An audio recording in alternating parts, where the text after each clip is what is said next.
À l'étage, j'entendis une porte s'ouvrir avec précaution et des voix qui murmuraient apeurées. Je tirai mon revolver de sa gaine.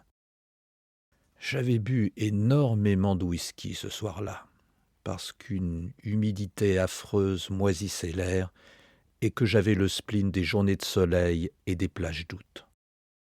Il y avait dans le bar du site enchanteur une immense salamandre hollandaise aux yeux de mica d'un rouge d'enfer, du sable blanc comme du sucre sur le carrelage, et un whisky à damner Saint-Antoine, si d'aventure il s'était aventuré sur l'îlot de boue qui entoure le cabaret.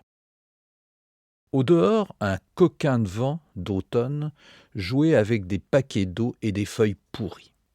Il est donc fort compréhensible que je sois resté boire jusqu'à ce que Cavendish, le patron, me mit avec une politesse exquise, mais avec une grande fermeté, à la porte de son paradis terrestre parfumé par les plus mirifiques alcools d'Angleterre et d'Écosse.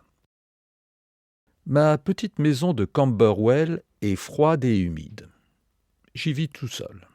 Des champignons simulent de fantastiques tumeurs livides dans les encoignures. La promenade des limaces s'inscrit chaque nuit en patientes lames d'argent sur les murs.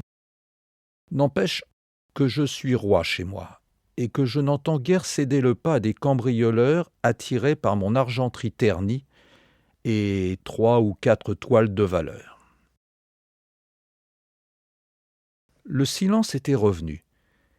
Il n'était même pas rompu par l'amical tic-tac de l'horloge flamande du vestibule. Je conclus, logiquement, qu'elle venait de m'être volée, et j'en conçus sur l'heure une grande colère.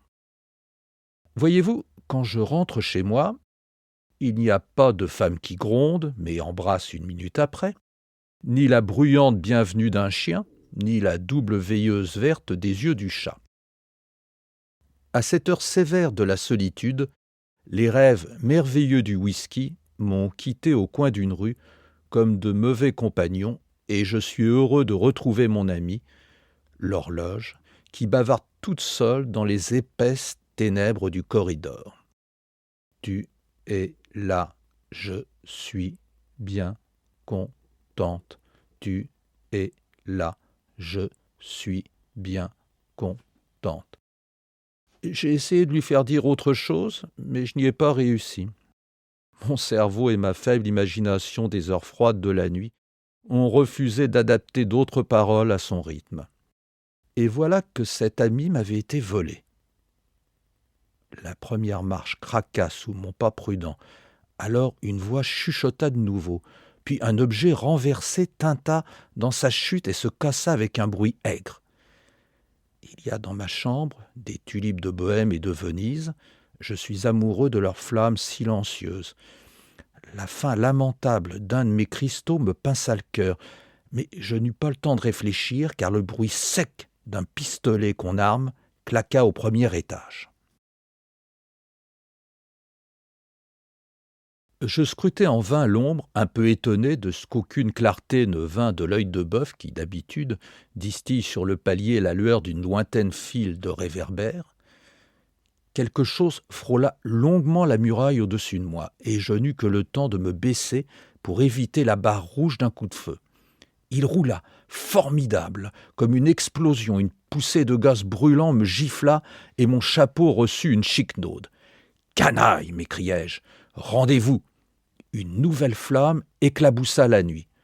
Levant mon revolver, je tirai dans la direction d'où était venu le coup de feu, et un corps tomba lourdement sans une plainte. En vain, je cherchai à tâtons le commutateur, et je me rappelai avec ennui que j'avais usé ma dernière allumette en voulant allumer l'humide mixture de ma pipe. J'atteignis le palier, mon pied glissa, englué dans une masse grasse et molle, et je compris que quelque chose d'horrible était devant moi, une chose vers laquelle je me baissai lentement avec angoisse et dégoût. Ah !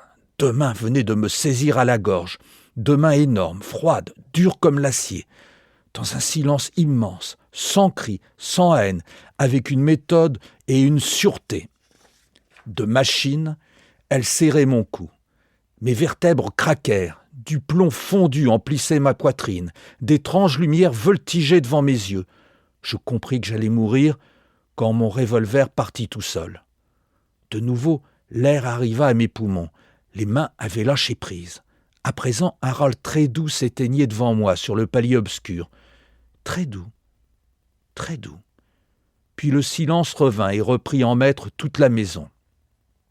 Le silence, la nuit, d'invisibles cadavres, un incompréhensible drame que je venais de vivre en aveugle. Ce fut la peur qui me sauta alors sur les épaules et qui me mit hurlant à la porte. Comme je bondissais dehors, le fog vint. En 2 minutes, le brouillard occupa la rue, cimentant les impasses, barbouillant les façades d'une uniforme gouache. Il étouffa ma voix qui criait à l'assassin, poussa une glaciale poire d'angoisse dans ma gorge douloureuse. Je courus après de lointaines silhouettes humaines qui fondaient dans la brume quand je les approchais. Je sonnai à des portes qui restèrent closes sur des sommeils obstinés. Et je ne vis personne.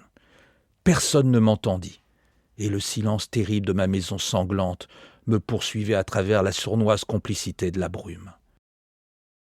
Après 2 heures de course vaine, par une aube sale, qui pleurait la suie d'un millier de cheminées, je me retrouvai sur le seuil de mon home tragique.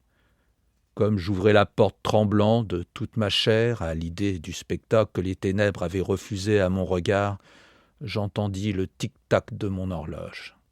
Elle était là, remuant gravement son balancier. Tu es là, je suis bien contente.